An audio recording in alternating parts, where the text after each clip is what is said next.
বন্ধুরা, তোমরা সবাই ভালো আছো তো? তোমাদের সকলকে জানাই welcome to my channel baby world of Subhane. জানো তো বন্ধুরা, আজ সুভানের বাবার বাড়ি ফেরার কথা ছিল দুপুরবেলা এসে লাঞ্চ করবে, কিন্তু ফেরার পথে জ্যামে আটকে বেলা পেরিয়ে সন্ধ্যা হয়ে গেল।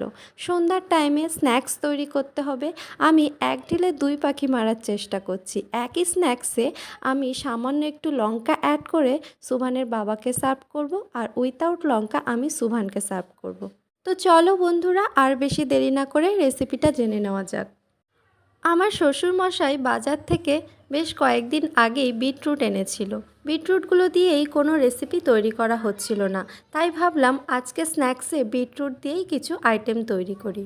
তো আজকের স্ন্যাক্সের মেন ইনগ্রিডিয়েন্টসে থাকবে কিন্তু বিটরুট। তোমাদের প্রথমেই একটা বিটরুটকে ভালোভাবে ওয়াশ করে পিল অফ করে কোনো একটা গ্রেডারের সাহায্যে গ্রেড করে নিতে হবে। তারপরে একটা আলুকে ওয়াশ করে পিল অফ করে বয়েল করে নিতে হবে। তারপরে বয়েল পটেটোটাকে ম্যাশ করে নিতে হবে।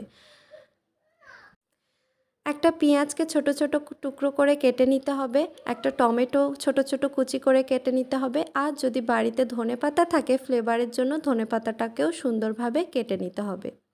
সমস্ত উপকরণগুলোকে একসঙ্গে দলা পাকানোর জন্য আমি মেনলি এখানে চালের গুঁড়ো ইউজ করেছি। আর এখানে মশলার মধ্যে আমি সামান্য লবণ, সামান্য হলুদ গুঁড়ো ইউজ করেছি।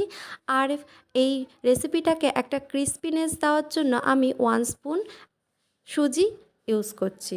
প্রথমেই ম্যাশ আলুর মধ্যে আগে থেকে কেটে রাখা পেঁয়াজ কুচি, টমেটো কুচি, ধনেপাতা কুচি আর অল্প চাল, লবণ আর এর মধ্যে অল্প হলুদ গুঁড়ো আর সুজিটা দিয়ে ভালোভাবে মিশিয়ে নিচ্ছি। তারপর সমস্ত মিশিয়ে নেওয়া উপকরণগুলোকে হাতের সাহায্যে গোল গোল শেপ দিয়ে নিচ্ছি। এরপরে ওভেনের মধ্যে একটা ফ্রাই প্যান বসিয়ে দিয়েছি। ফ্রাই প্যানটা গরম হয়ে গেলে আমি এখানে বাটার ইউজ করছি। বাটারটা মেল্ট হয়ে গেলেই তৈরি করে রাখা উপকরণগুলোকে আমি এর মধ্যে ফ্রাই করতে দিয়ে দিচ্ছি। এরপর বোথ সাইড খুব ভালোভাবে ফ্রাই করে নিচ্ছি লো টু মিডিয়াম ফ্লেমে। ভালোভাবে ফ্রাই হয়ে গেলে ওভেনটা অফ করে নিচ্ছি। এরপরে আমি টমেটো কেচাপের সঙ্গে আমি বাড়ির সবাইকে শেয়ার করব। বন্ধুরা, রেসিপিটা যদি তোমাদের ভালো লেগে থাকে অবশ্যই একটা লাইক করে দিও। আর এরকম ইউজফুল রেসিপি যদি তোমরা দেখতে চাও, আমার চ্যানেলটা সাবস্ক্রাইব করে দিয়ে আমার পাশে থেকো।